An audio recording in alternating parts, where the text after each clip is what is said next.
International Media TV. Television that listens to you. Hi, I'm Johnnie Burrell. Welcome to the program.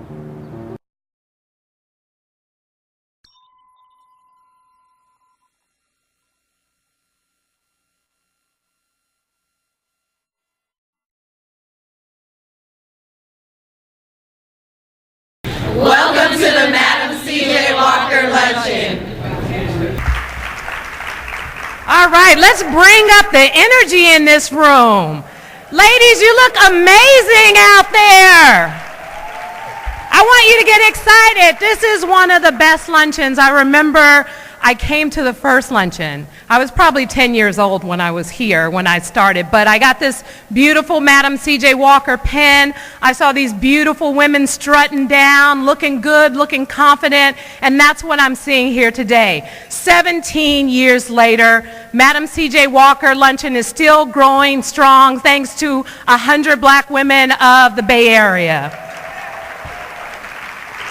Yes, indeed, how this event has grown. London talked about being here as a little girl for the first event, but those of you who have been regulars, and I saw there were many newcomers here today, know that this has just been a wonderful, blossoming organization. But thank you for being an integral part of this fight on the battle against HIV/AIDS. It's a very, very important. It's the statistics that we are seeing about the spread of AIDS in communities of color these many years after we thought we had prevention down. So sisters getting real about HIV/AIDS, the program launched by the Oakland Bay Area chapter set the standard for all NCBW chapters to empower our neighbors, sisters, daughters, nieces, and girlfriends, wives with the resources needed to combat HIV/AIDS, expand testing and treatment, and to find a cure. What do? We don't agonize, we organize. And by organizing, not agonizing, over the disproportionate rate of HIV/AIDS infections among African American women, the NCBW has been instrumental in helping women across the nation know their power. Know thy power. Know your power, women. Know thy power. Those young people, Positive Steps Mentoring Program, they know their power. The forward-looking leadership of the 100 black women has also been integral to preparing America's young women with the financial literacy, confidence, so important, know your power, confidence and opportunities to become tomorrow's educators, leaders, elected officials, entrepreneurs, you name it. Lord, we need your joy this day.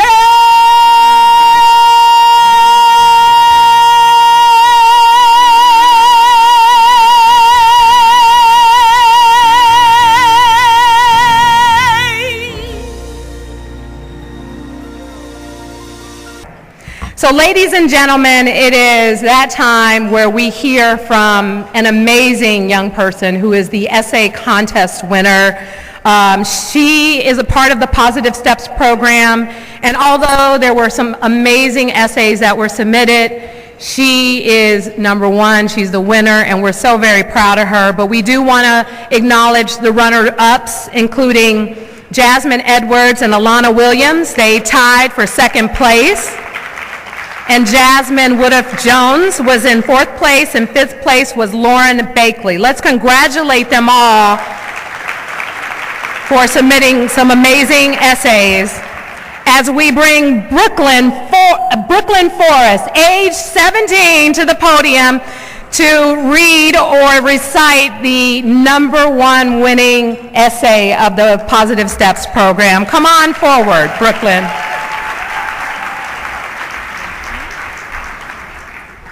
Good afternoon, everybody. My name is Brooklyn Forrest. Rising above. Many young people growing up in Oakland have had their dreams stagnated or deferred, as if they were restricted by being raised in an underserved community. I, however, have not and will never let my circumstances dictate my success. Ever since I was little, everyone knew that I was bound for greatness. I've had so many great opportunities that the average person takes for granted, like free education and a variety of educational programs. The use of technology has also really opened my eyes to what I'm capable of accomplishing. I was 3 when I began kindergarten. Although most people say this is challenging, I breezed through school, encountering the same tribulations as any student. My advantage in education didn't end there. In middle school, I attended one of the top charter schools in California. At this school, not only was I ahead for my age, I was also more academically advanced than most kids in my grade. My middle school had an excellent academic program, but racial tensions was very much alive. African Americans were a minority in middle school, and those feelings were prevalent every day. However, this was just another challenge that I had to overcome. As the technology era began, the world began changing. In elementary school, we all wanted the new sidekicks and CD players. In middle school, we wanted flip phones and MP3 players. From 8th grade until now, technology has been drastically enhanced, and so have I. In elementary school, we went to keyboarding classes because my school wanted to ensure that we would be prepared for the upcoming transformation. While technology was epic and revolutionary then, it hit its climax a few years later. Now you cannot go through school without an electronic device. We depend on electronics for research, to type papers, check grades, and much more. Advancements in technology have enabled me to excel academically. Educational programs such as Positive Steps have also helped me attain success. Many average teenagers will be reluctant to dedicate their time to programs like this, but I love and appreciate Positive Steps for the mentorship that they create. Even though I have only been in Positive Steps for a short period of time, I can already see the sisterhoods that are created within this program. The women help guide you not just through school, but through life. Positive Steps is a wonderful program that I plan to be in as long as I can. They provide tools and skills that make failure impossible. It's programs like Positive Steps that keep students like me going, even when the world is telling us to stop. In today's world, your circumstances cannot be used as a legitimate excuse for being unsuccessful. With free education, technology, and many programs, you can be great even when the world is saying otherwise. You can be whoever you want to be as long as you are prepared for the work that comes along with it. As our great poet Maya Angelou said, "And still I rise."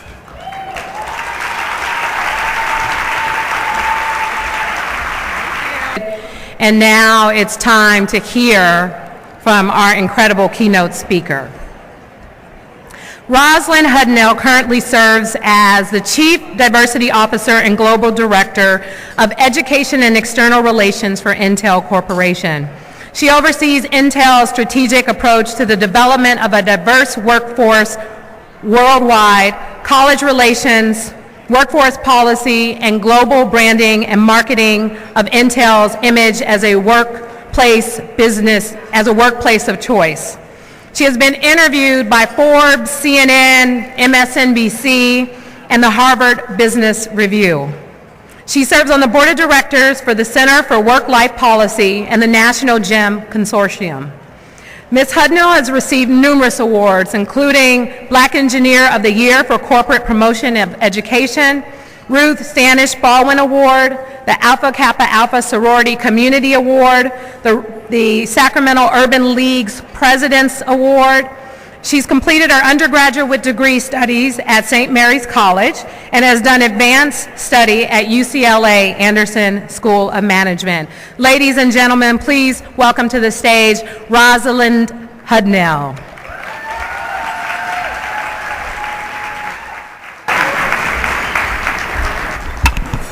So good afternoon. So we had joyful prayer, we had inspiration, and we even passed the basket. So I guess I'm like, this is my one day to be a pastor, so the pressure is on. The pressure is on. First of all, I want to thank you for having me. It is such an honor to be here today at this event that's put on by an amazing group of powerfully confident women and 100 Black women. Let's give them a hand again.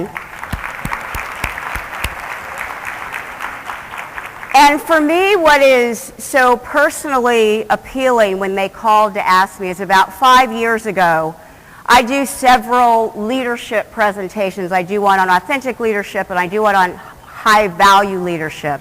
And I start each one of those with a picture of Madam C.J. Walker. And I do that for two reasons. One, because I think her story of leadership is phenomenal and teaches us all many things about what being a leader through struggle is. But I also recognize that most people in this country did not know her story. Did not know that actually the first self-made female millionaire in this country was a black woman. And that she did that, yeah, it's pretty amazing, and that she did that in the 1900s at a time where nothing around her, nothing around when she was born, would lead you to believe that she would be the first. And what I begin to think about is, where did that come from? Where does confidence come from? And then about 3 years ago, I was actually in Asia, and I did a presentation in front of brilliant female engineers. Now you have to know, I work at Intel, and I tell people the reason why the Lord didn't give me an engineering degree, because if I had an engineering degree, ooh, I'd be obnoxious. People that work at Intel think she's already obnoxious. No, I would be so much more obnoxious if I had not having an engineering degree at Intel keeps me humble. So I was fascinated. I mean, these women had PhDs, they had patents, brilliant.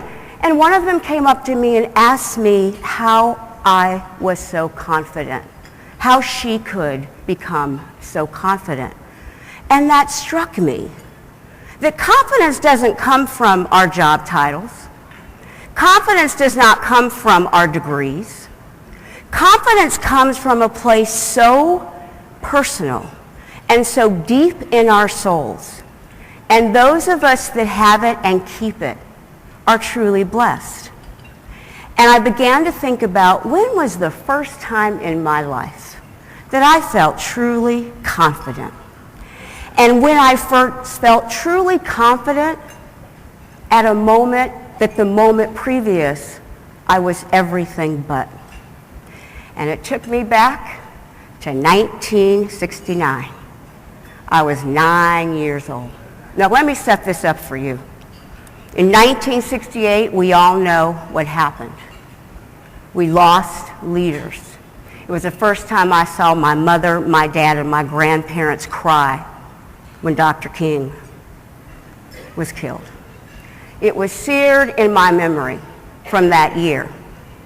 But the other thing that happened in 1968 was two very life-changing moments that I didn't recognize at the time would be life-changing moments. One was a boy, to be left unnamed, pulled my hair because he thought that was flirting and chased me home. I could run fast for him. I just need you all to know that I beat him. And my mother's mother started ironing for a woman that was a headmistress. And that woman then gave her business to the woman who was the chair of the Board of Trustees and also was on the Board of Trustees at Wellesley. And she was very impactful in convincing my parents to have me join an all-girls school. Now, I learned more of the story as I got older, but what I remembered was something really tragically happened. After that, a boy chased me home from school. And then I'm told I'm going to go to a girls' school. So I was just happy about going to the girls' school. I didn't see it as anything other than I don't have to go to school with boys. I was 9, people, I was 9.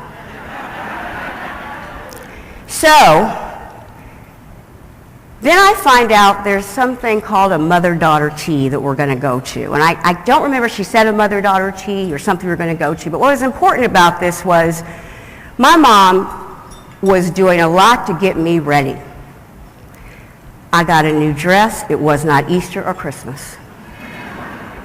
I got new shoes, patent leather, cute. Patent leather, yes, cute. But wait a minute, ladies, and this is a cultural lesson, but for many ladies who understand this, I had very thick hair, and I went to the hairdresser to get my hair done. Yeah, you with me? Because that only happened on Easter. I was excited. I know boys. I'm getting new clothes. I'm going to the hairdresser. I'm looking cute.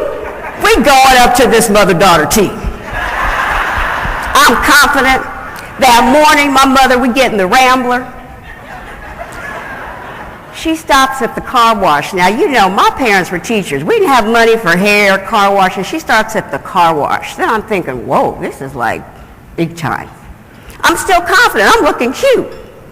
No, boys, new outfit, I'm looking cute.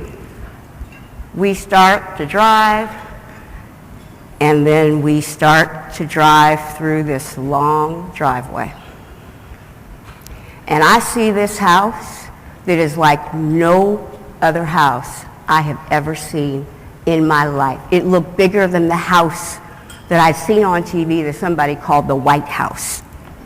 This house was huge. Mother starts to slow up. We're driving. She starts to park the car, and I'm looking. And I see a whole lot of cars that don't look like ours, and I see a whole lot of cars of mommies and their daughters getting out that look nothing like me. And in that split second, that confident 9-year-old girl, I literally could feel myself shrinking in the seat. Because all of a sudden, I was different. All of a sudden, I realized the magnitude that I was different, and I immediately felt less than. And I just literally shrinked in the seat. And in my mind, I was stuttering. My favorite dog died when I was 7, and I had a really bad stuttering problem for a couple years. Most people think that's crazy because I do a lot of public speaking, but in my mind, I'm stuttering, and I'm shrinking in the seat. My mother stops. She says, okay, baby, let's get out. I don't get out. I'm just shrinking. And she's looking at me and shrinking. She reached over, she passed me, she goes, it's okay. And I think she knew. And she said, you look beautiful. I remember saying this, but they're all white. She goes, I know, but you're still the most beautiful one. And she said, look, I'm going to tell you something, but you have to promise you can't tell any of these girls or any of the moms. You probably don't remember, but you took a test to get into this school. You took that test, we went to the school, and I want you to know you scored the highest than anybody. You are the smartest girl in this class, but you can't tell anybody because I don't want them to feel bad about themselves. And what it will mean is that you will always be the smartest. And so I want you to be sure and help others get smart. My mother was a school teacher. She said, so come on, it's going to be okay. You're going to be okay. Well, I still wasn't having any of that. And she had the nice, calm voice, and I'm sitting there, and I'm just looking at her. And I don't know what transpired, but I'm sure she said something else, but then you all will understand. That nice voice, mother, probably started thinking, no, look, I've gotten this car wash, I have spent money on these shoes, I have spent money on your hair, and she flipped to the mama. And her voice was like, you getting up out of this car. And all I'm thinking of is I'm still scared, but I don't know if I'm more scared to walk into that house or stay in this enclosed environment with this woman who has become the woman, you getting out this car. So I realized at that point I'm still scared. So she reached over, you know how she reached over and she like clicked so the car opened. I knew at that point I had to get up out the car. So I get up out the car, she comes over, she grabs my hand, and we kind of are on the grass and we have to go. And mind you, it's still a long walkway. It's not like the houses I live in, you get out the car and the house is right there. It's still a long walkway. So we start walking, and remember, instead of shrinking in the seat, I'm now shrinking as I walk. And then she grabbed my hand tight, and she said, stand up straight and put your shoulders back. And then her voice changed again. She said, you're going to walk through this house, you're going to walk with your head up high. She said, you are going to be the most beautiful girl in that house. You are the most brilliant one that's going to be in that house. Don't let this house scare you. She said, as a matter of fact, she said, if you work hard, you study hard, and you stay focused, you can own this house one day. No, we're going in. And she said, but let me tell you, she goes, I know you're scared. I'm going to hold your hand. And if I have to hold your hand the whole afternoon, no problem. You can just stay with me. But when you're ready, let go and go do what I know you can do. Now, ladies and gentlemen, I walked in the house and everything was fine. But what I realized was, number one, that became an incredible gift for me, because that had to play in my mind the first day I walked into the classroom. And over the course of many, many years, it's begun to transpire in me in many, many different ways. Because confidence comes from a place where you truly believe not only that you matter, not only that you belong, but that you have a right to be. That you have a right to be. And so over the course of the years, what I've learned also is this reality. My mother was scared to death. She was walking into a room of women who did not work. She was walking into a room of incredibly wealthy women who had nothing in common with her except that they loved their daughters and wanted opportunities for them. She was as nervous, if not more, than I was. She was nervous if they were making the right decisions, sending me to this school. She was nervous about how I would be treated. But she didn't let any of that show. She didn't let her lack of confidence show to me, because she wanted me to be confident. And the learning over the years for me has been this: you can give confidence to someone else even if you don't have it yourself.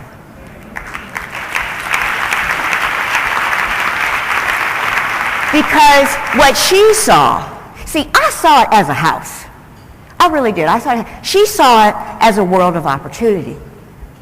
She saw it as something so much bigger. And we always want more for those we nurture and love than we ever want for ourselves. I'm at a point in my career now where I want more for the people I manage than I want for myself. If I'm confident, everybody around me is not confident, then what kind of life is that? What kind of life is that? So as I look at what it means to have the gift of confidence, what I've learned throughout my life, it's in those moments when I forgot the gift my mom gave me that day. Those are the worst decisions of my life. I'm going to be honest, from the first husband,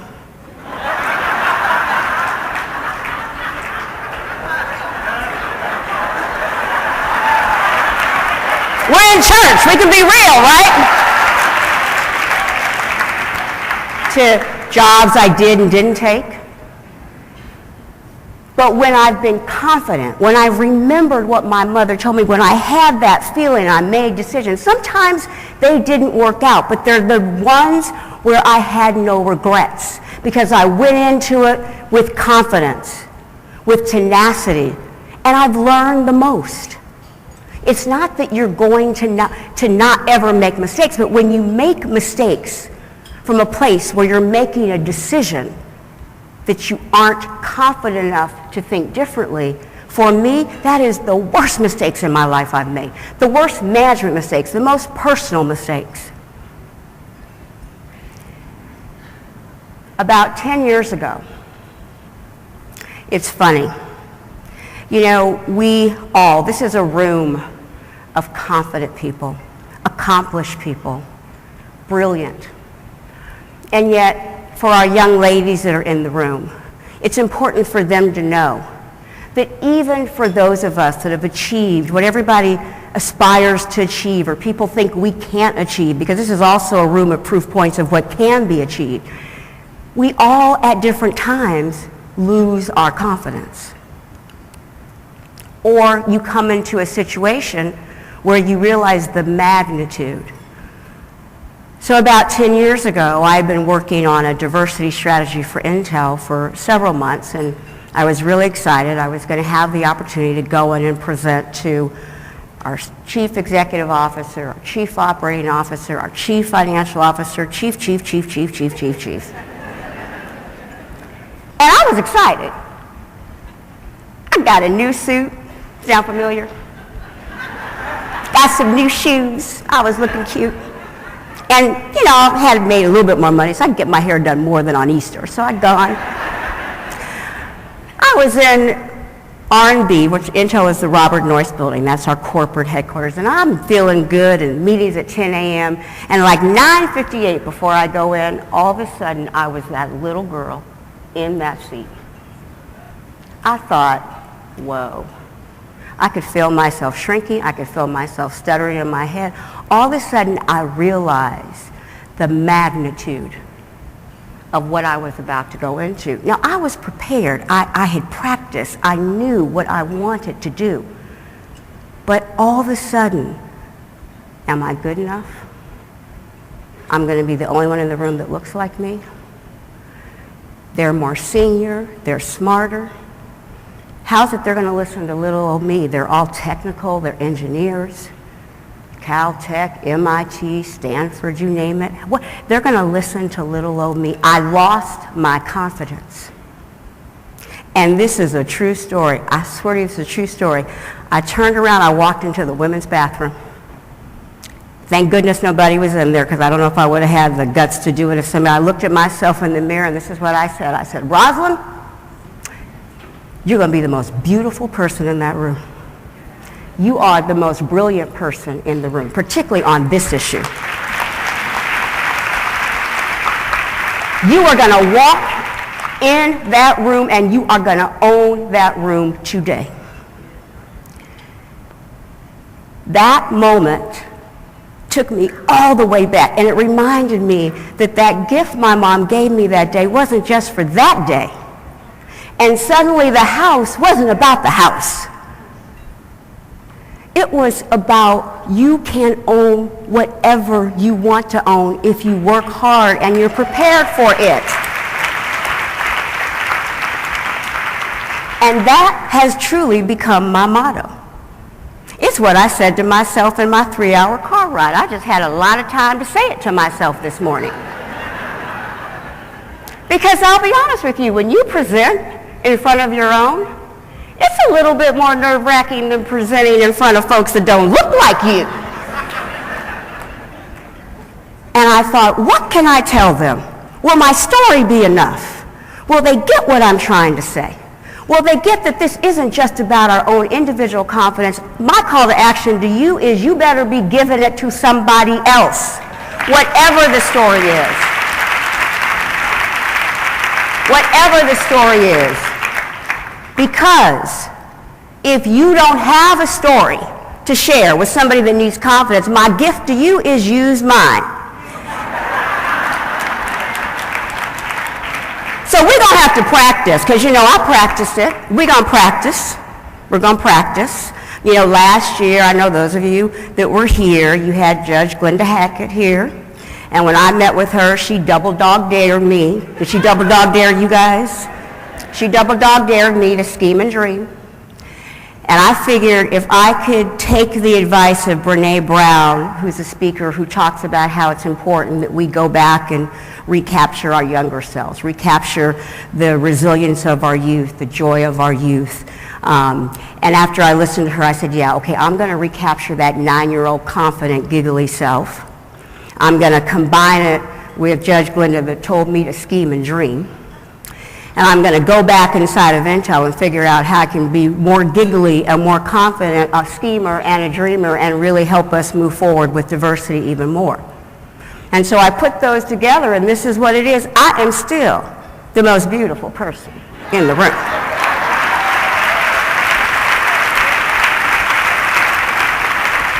And I am definitely the most brilliant. And whatever room, whatever house I want to own, since I have worked hard and I have worked hard, and since I do prepare and I prepare, I can own any room, any house I want to today. So let's practice.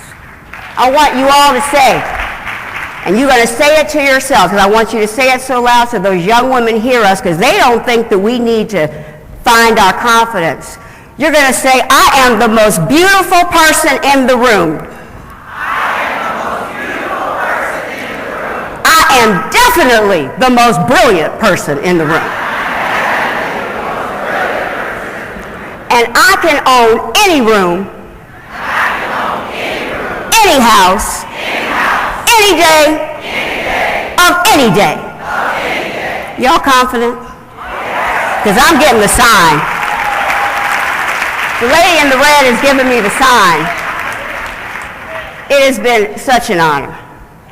But what I will tell you is that there will come a day, a moment, when you will lose your confidence. In that moment. And if people are watching you, and if even the words I just told you don't work, ladies and gentlemen, fake it until they do. Thank you. Shelley Archibald, who serves as the Chief Executive Officer of the Matrix System, Inc. since 2002, is the corporate award winner for the Madam C.J. Walker Award today. There you go.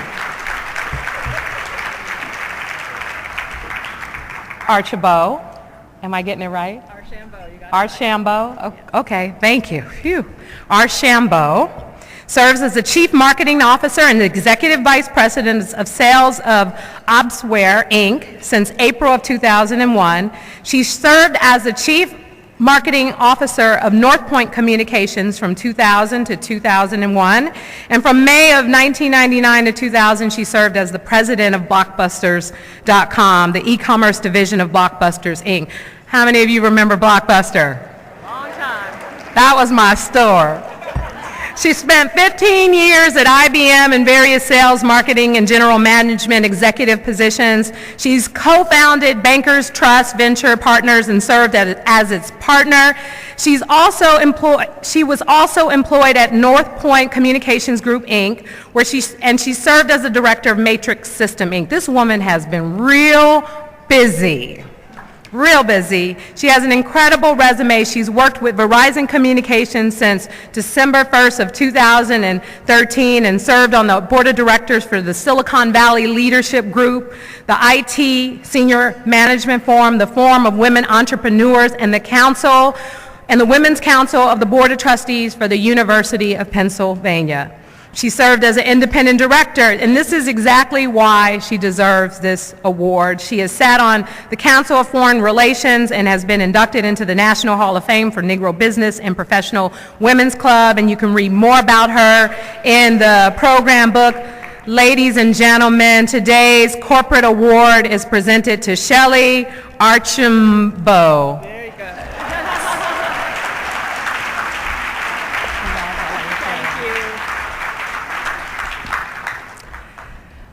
Well, thank you.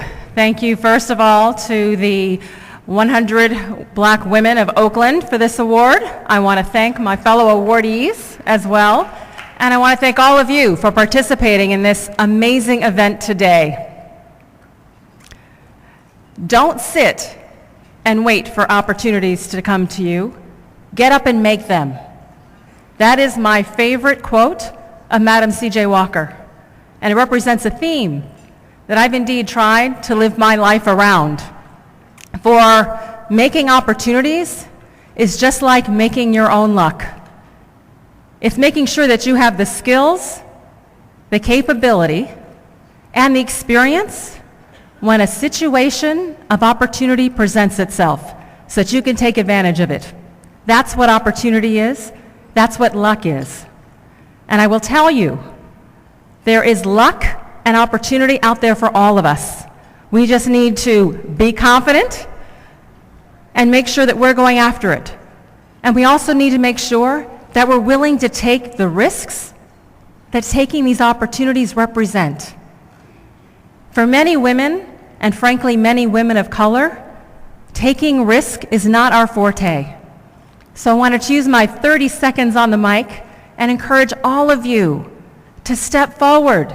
You are capable, you are brilliant, you are beautiful, and you've built a set of skills and capabilities. Step out there, take some risks, and build your own career so that you can achieve whatever it is that you want to achieve.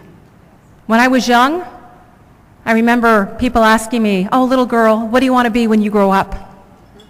And what I would say is, "I want to run a business." And I'd get that condescending smile, little pat on the head, "Oh, that's nice." Well, here I am today, being awarded and recognized by all of you, because I did step out there, take those risks, and make those opportunities, and I encourage all of you to do the same. Thank you very much. Thank you.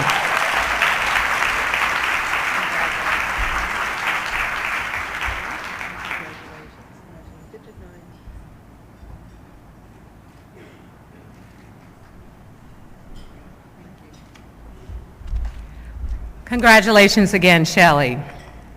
Now, we have our next honoree today for the Advocacy Award, Miss Chandra Alexander.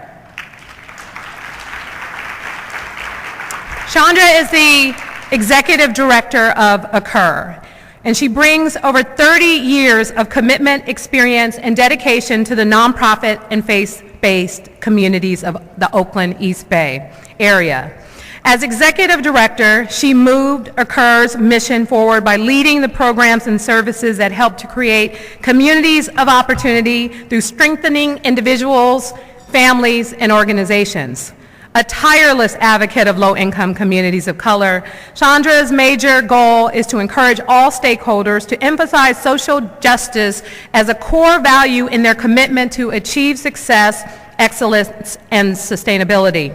She believes that an equitable society is one that creates conditions that allows all citizens to reach their full potential by creating pathways for hope and change. Ladies and gentlemen, Chandra Alexander. Good afternoon. Good afternoon.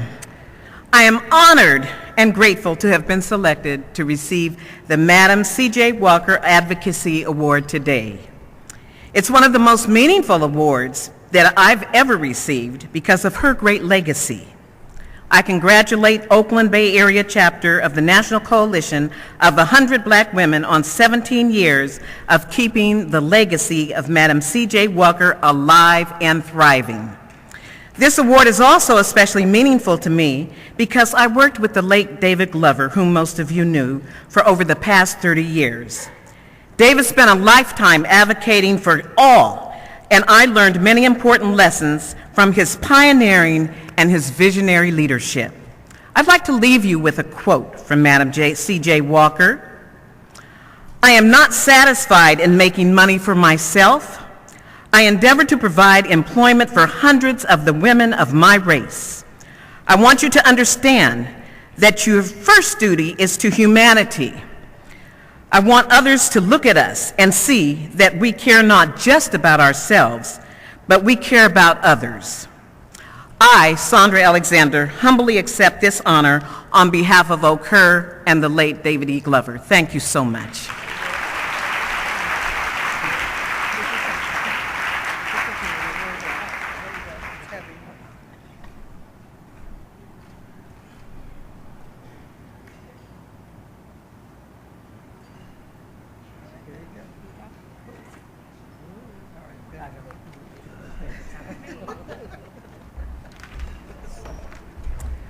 Okay, 2 more awards to go. Ladies and gentlemen, we are now at the point where we're presenting our Entrepreneur Award to Melanie Shelby.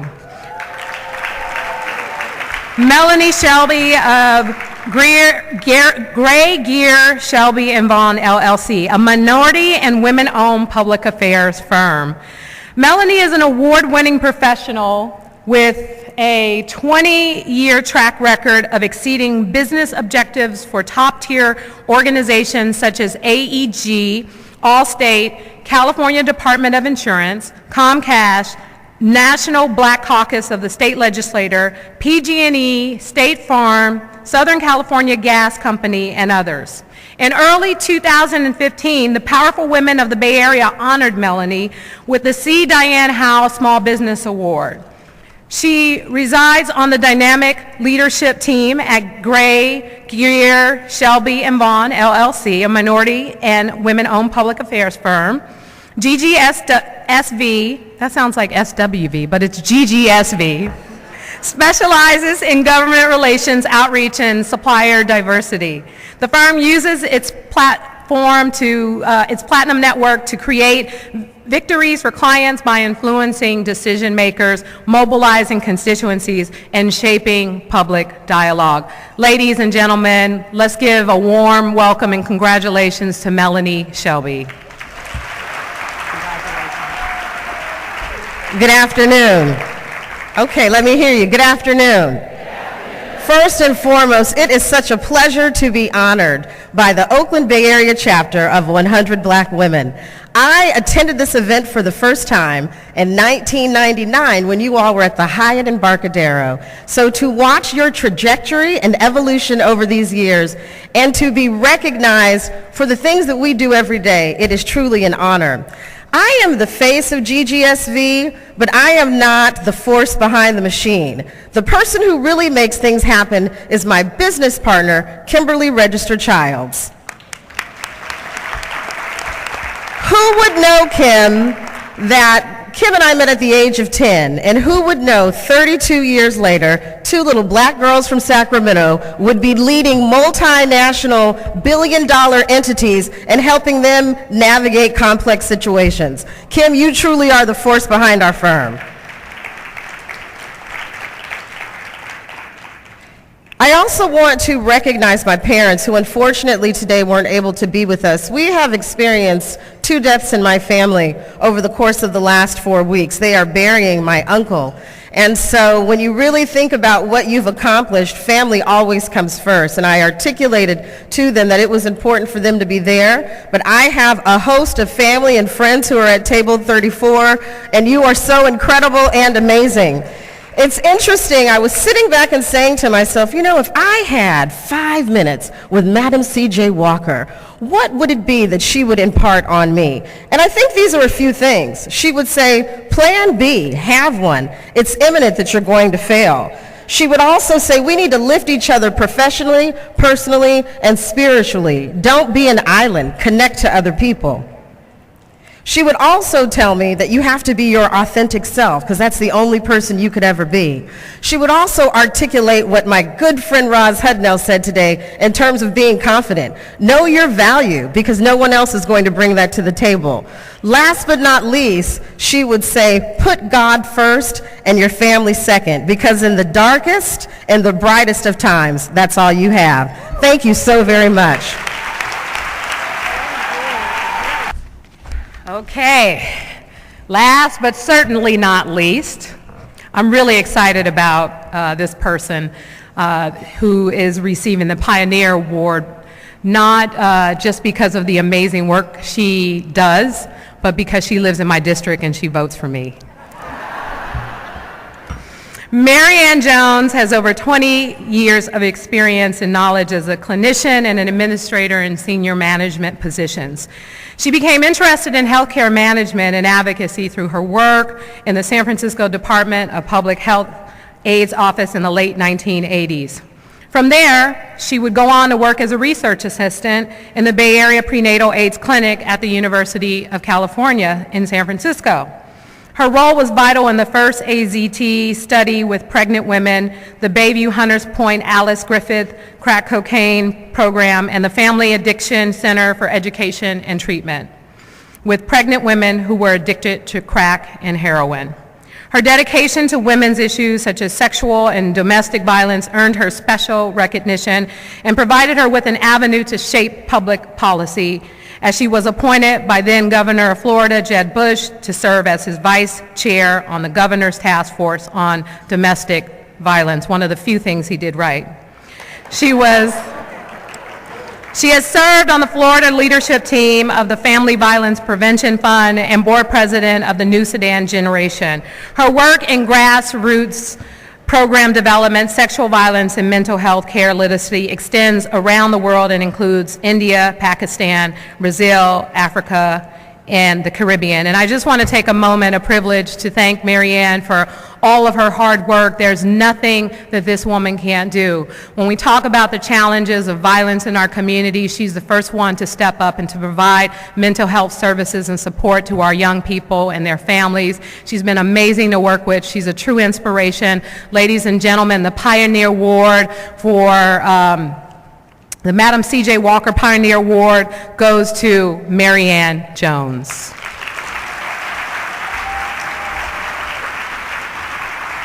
Westside was founded in 1967 as an organization specifically designed to address the mental health needs of the Black community, with the focus also on Black leadership. When I came back to Westside, the whole agency had changed, where we'd had Black clinicians and a very diverse workforce. I came back and the entire leadership team was now white, very well-intentioned people, but there were no people of color anywhere in management or administration, and we'd actually lost all of our clinicians. So when I came out and began talking with the staff about rediversifying, I was surprised because, you know, when clients would come to us, they would say, like, I want a Black therapist, and we didn't have any for them to have. And so oftentimes as the CEO, I'm a licensed psychologist, I would be the one providing therapy because we just didn't have people available. Well, the staff were in an uproar. They felt that I was being racist, and I tried to explain to them that, you know, mental health is an area where people should have access to people of a shared culture. It's not just that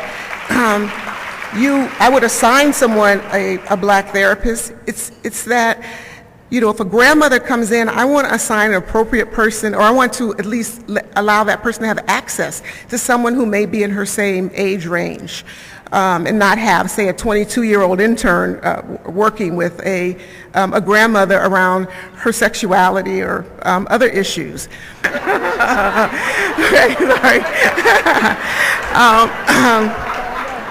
And so today, I just want to say that we are really working on this goal, and our primary focus is managing the level of disrespect that African Americans have to deal with in their daily lives through our programs that look at racial trauma, that look at the impact of incarceration in our communities, and providing a welcoming home for people to come back to. And so I just want you to know that we're out there fighting the good fight, and we are here to serve the needs of our community. Yes, thank you. Thank you very much. The event planner extraordinaire. The founding president of 100 Black Women Oakland Bay Area chapter, Miss Kathy Adams. She will be doing a very special awards presentation. Come on up, Kathy. Thank you so much. Thank you, Supervisor Breed. Isn't she amazing? I want to say congratulations to everyone, and at this time, it is my pleasure to present the Community Partner Award. Since 1979, KBLX has defined R&B in the Bay Area, one of the first true radio stations with an adult contemporary format, hybrid with an urban contemporary format to focus on the quiet-storm R&B drummer at that time. Throughout the 1980s, KBLX played an eclectic mix of R&B, jazz, and soft pop, reflecting the diverse music culture of the Bay Area.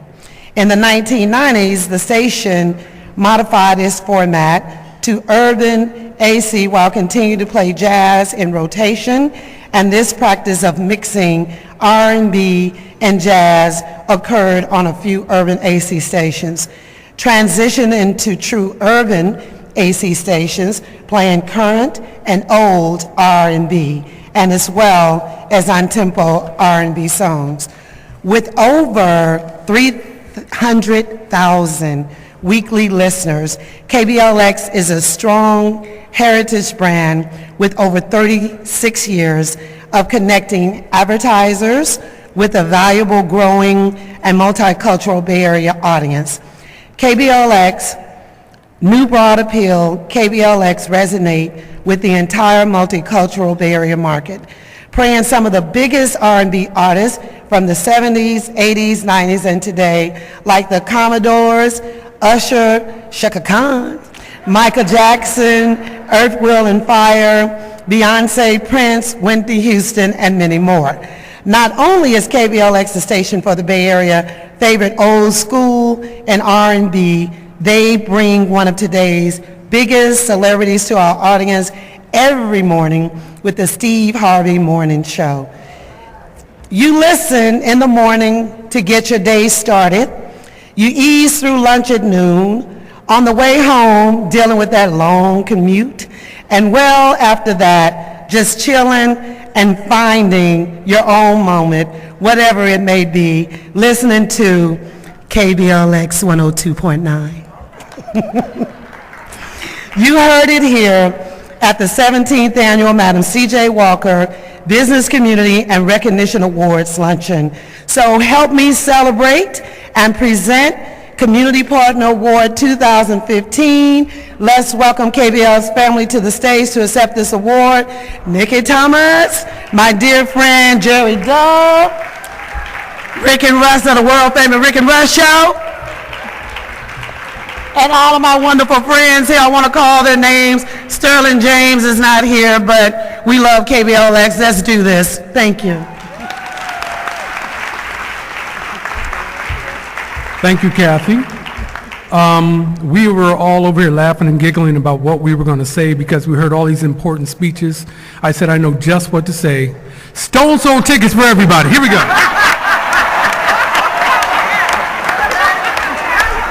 How's that for confidence, Rosa? That's confidence. I was a joke, too. It's a joke. Don't call me, none of that. Really quickly, because I wanted to introduce you to some of our staff over here. This is Tasha Armstead from our sales team. Glorious Wise. Kathy talked about Russ and CJ from the world famous Rick and Russ Show featuring CJ Flash. And I'm going to give it over now to my girl, Nikki Thomas. What's happening, family? Y'all can make some noise in here. They brought us up here so we could turn up, right? Because that's what we do. But what's amazing is that we get to be on the radio, we get to sell radio, and then we get an award for it. So, you know, we're honored to even be standing here. Personally, I'm honored to be a black woman. And all the great things about that have already been said today, the beauty and the brilliance. And we've gotten just like so much fuel for the things that we want to create in our world. So in the spirit of Madam C.J. Walker, this is what we do as black women. We create the world. Thank you so much.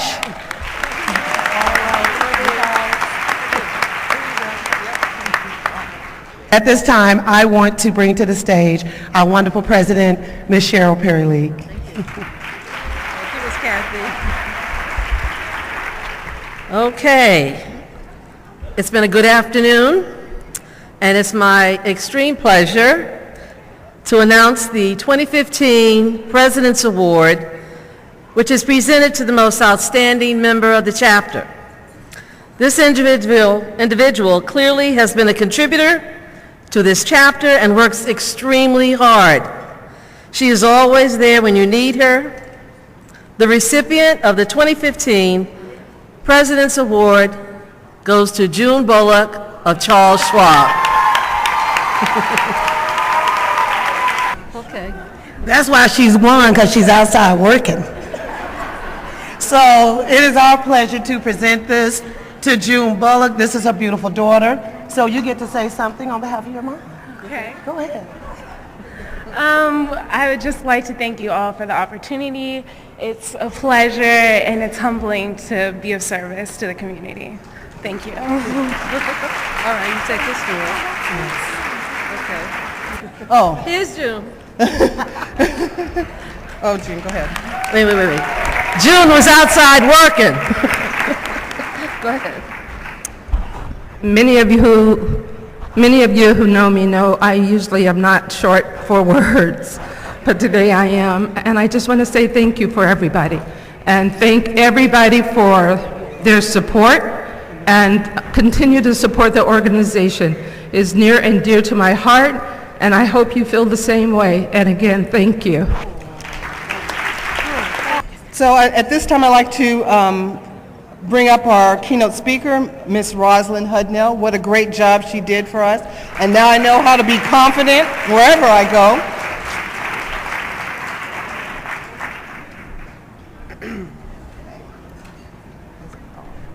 It's beautiful. There you go. So you can say your name. Take your time.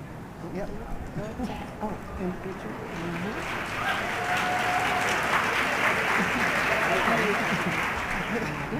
Go ahead, say something. Say thank you. Thank you. I said, they don't want to hear me talk again. God, this is what people at the Oscars must feel like. But I didn't know they were going to give me anything, but what I will do is I will accept this as a pledge that our work is not done, and this will be motivation to move forward. So thank you so much. Okay, now our Mistress of Ceremonies, Miss President, London Breed.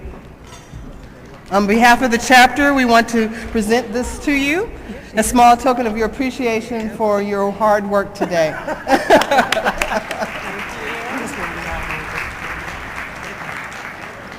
Also, Shirley Buffett, turquoise bracelet and earrings, compliments of Francis Cohen, and also Pete's Coffee, 1 pound bag of coffee, Donna Hurst, table 66, and also Neiman Marcus, a morning of beauty for you and a friend, $200 gift card, exclusively Neiman Marcus Walnut Creek, that's Don Taylor, table 25.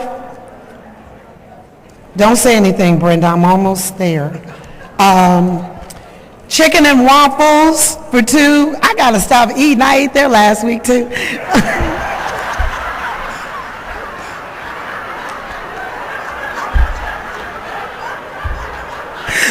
That's a TMI, totally off guard. Thank you guys, we had a great time. Thank you, have a good evening, and this concludes our luncheon. Thank you so much.